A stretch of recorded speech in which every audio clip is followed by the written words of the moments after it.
pretty excited because Million Dollar Agent, the podcast, today I have got John McGrath and Troy Malcolm joining me, where we're going to be discussing what have you been putting off in your life and business. I actually plagiarized the title of someone else's podcast, and I was looking at it and I thought to myself, you know what?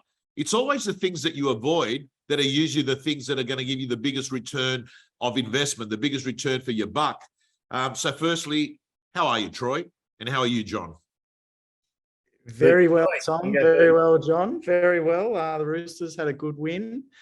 So last weekend, and we're rolling into the next. So I'm kind of excited. We're playing finals footy. Souths, I think, won. Tom, how did the Tigers go? The Tigers are going to come last. Listen, guys, let's be honest. They actually won on the weekend. They won. They played well, Tommy. They didn't win. They lost. They lost in the last minute. But listen, everyone's talking about South East this Friday night, the new stadium. But I've got to tell you, guys, I don't want to upset you. More people are talking about the stadium than your teams. That's okay. That's okay. They're interested in the stadium. But anyway, listen, it's warming up. You can actually feel that chill in the air's gone a little bit, and you can feel that there's a little bit of energy in the real estate market that we haven't seen for many months. RP Data recorded their highest clearance rate nationally last week since April.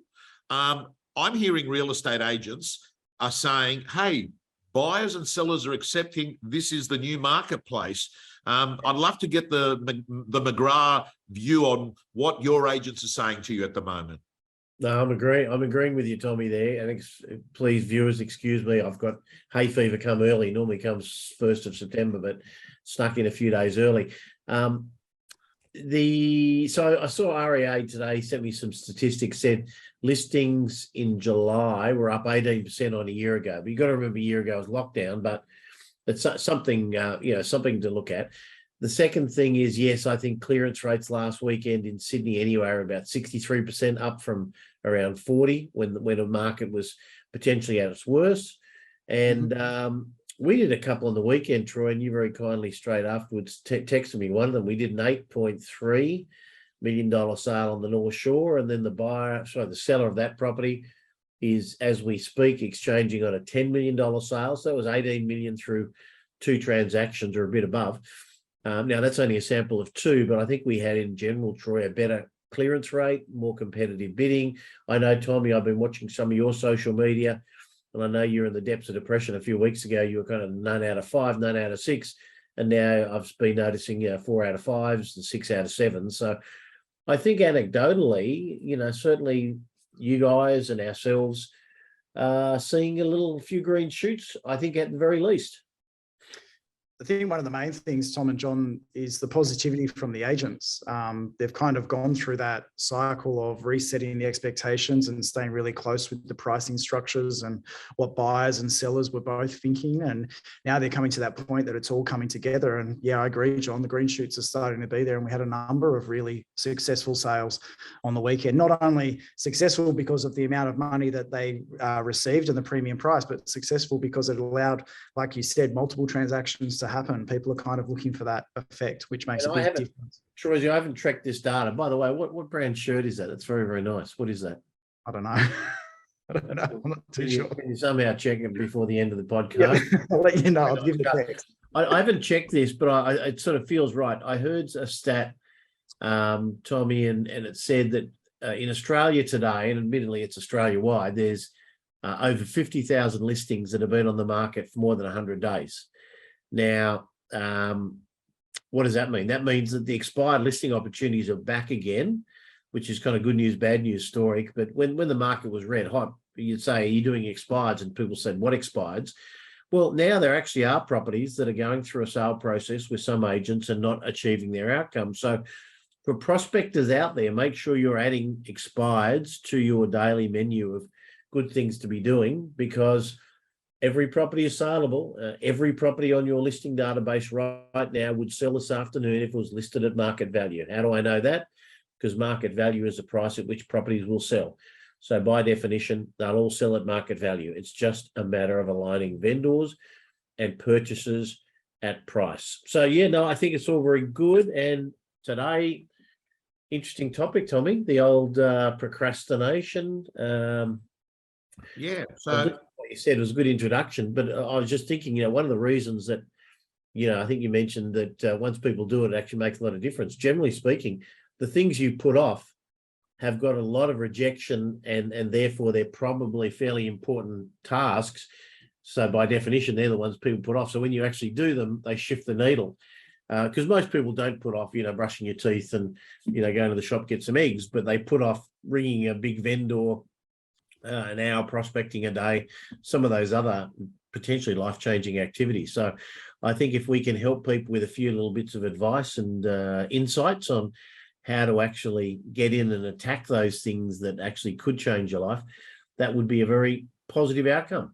Well, why don't I start off with, so the title of this podcast is, what have you been putting off in your life and business? What I might do is I'll just run through a few bullet points of the ones, then we can, talk about those, but then John and Troy maybe talk about, a bit of an action plan and what you can do once you're aware of what they are. But it's really interesting because I was talking to Marcus Chiminello this morning, who, by the way, Marcus was my first real estate gym member when I started 6 years ago. It was the first. Anyway, he then told me about one of his high net worth clients who, get ready for this.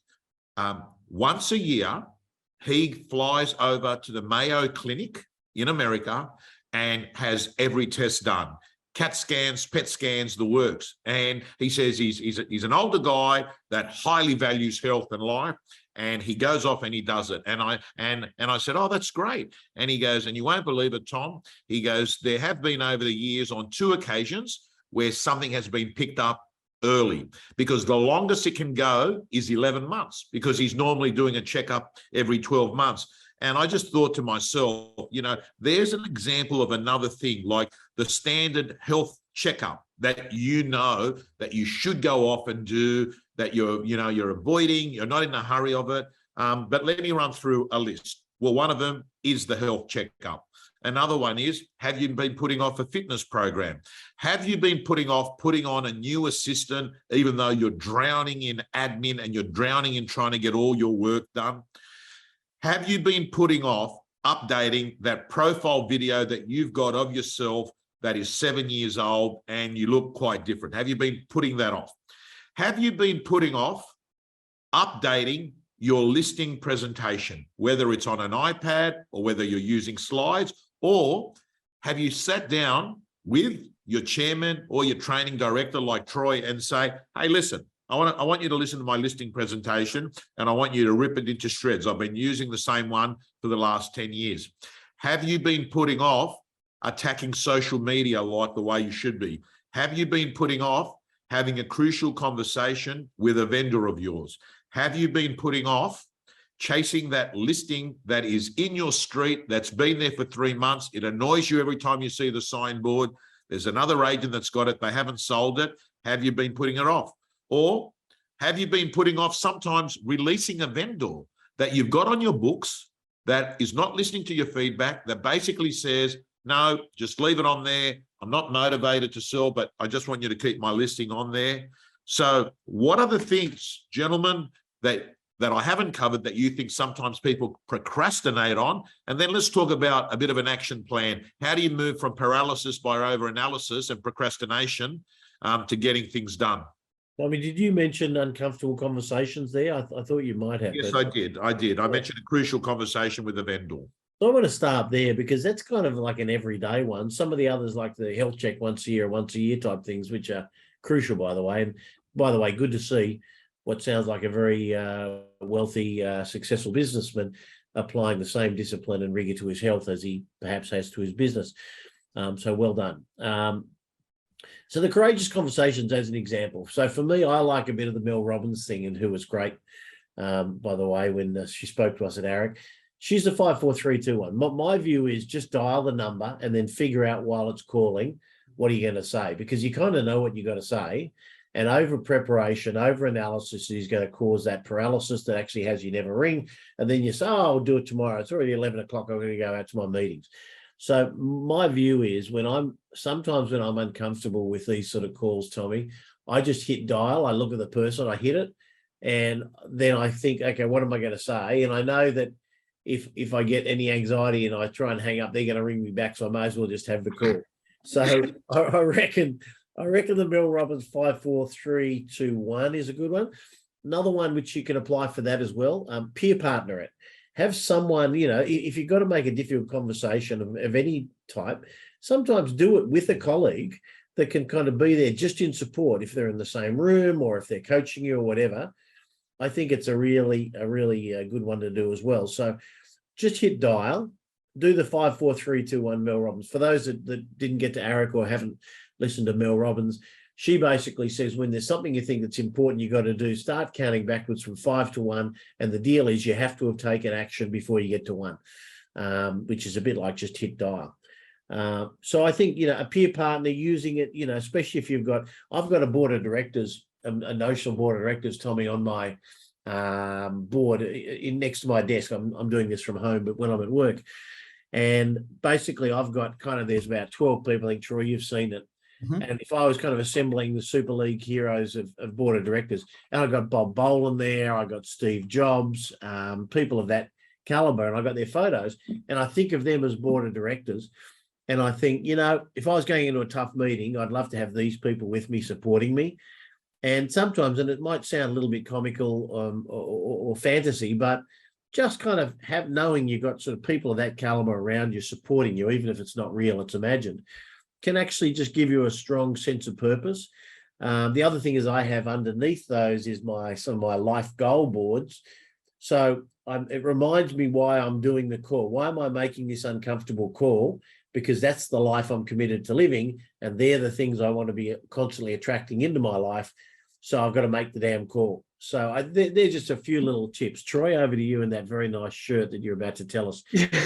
Tom, for me, it's always about pretending. I think it's Reese, John. He's pretending he does. Oh, I don't know what brand it is, mate. He wants you. I think it's Reese. Men.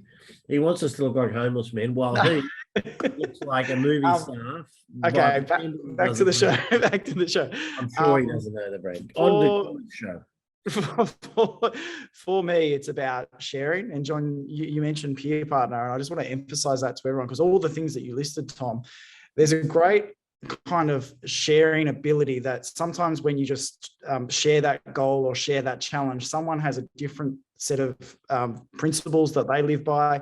They look at it with a different lens. They have different life experiences, and they can give you insights to overcome what you're procrastinating about. So I know last episode we spoke a little bit about fitness. Well, it's kind of easy to say to someone, hey, listen, I want to get fitter. It's, there's fit people around. You can go to YouTube and things like that.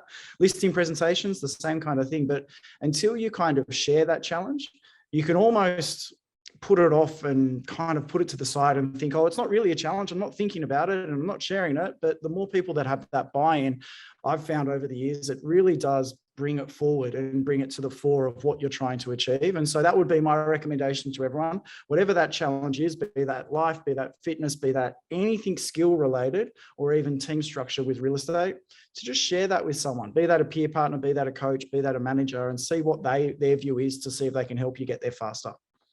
Troy, by the way, this is Gap Clothing 1990. John, I think it's a brand called Reese. Reese, I'll send you the link, John. I'll send you the link. For sure it won't be right. For sure. To make you guys both of you feel even better, this is probably a $20 to $30 t-shirt from Country Road. The jacket actually was given to me for free by Woolcott Clothing, that does a lot of the real estate. I think they do a lot of McGrath people, and because I'm working from home, I'm not ashamed to say it. Well, there you can see. So nice legs too, Tommy. But listen, I want to tell you, before we finish up, I've got to tell you about a Simon Sinek video where you brought up Apple and you brought up Steve Jobs and the way that he thought. Simon Sinek was doing work in the same year for Microsoft as he was doing for Apple. And he said that he was having a conversation with an executive from Microsoft, and he said, oh, I don't know whether you know what Apple have been doing in the last 3 months with this new phone. And the guy from Microsoft said, Simon, tell me, mate, I'm really curious to find out, what are they up to? What are they doing there, right?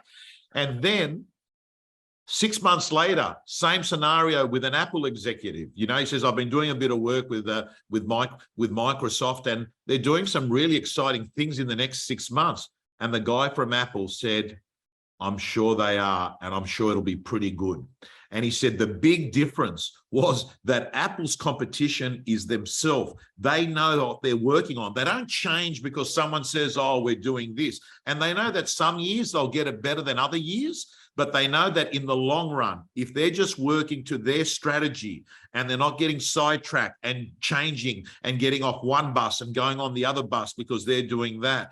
And it's just an interesting way of thinking of two very big companies and their approach of the senior executives.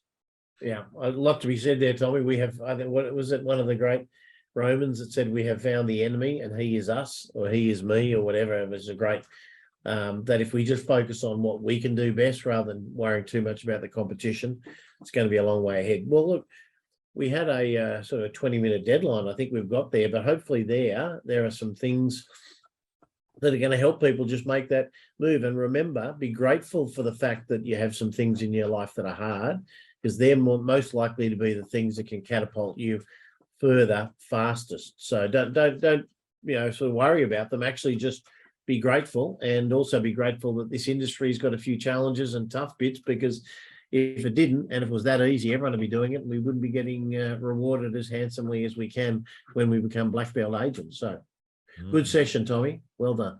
And as Brian Tracy says, if your job was to eat frogs for a living, the best time to eat the frog is first thing in the morning. And on that grotesque note, we'll finish. All righty, team. Have a great week. We'll see you next week. See you, everyone.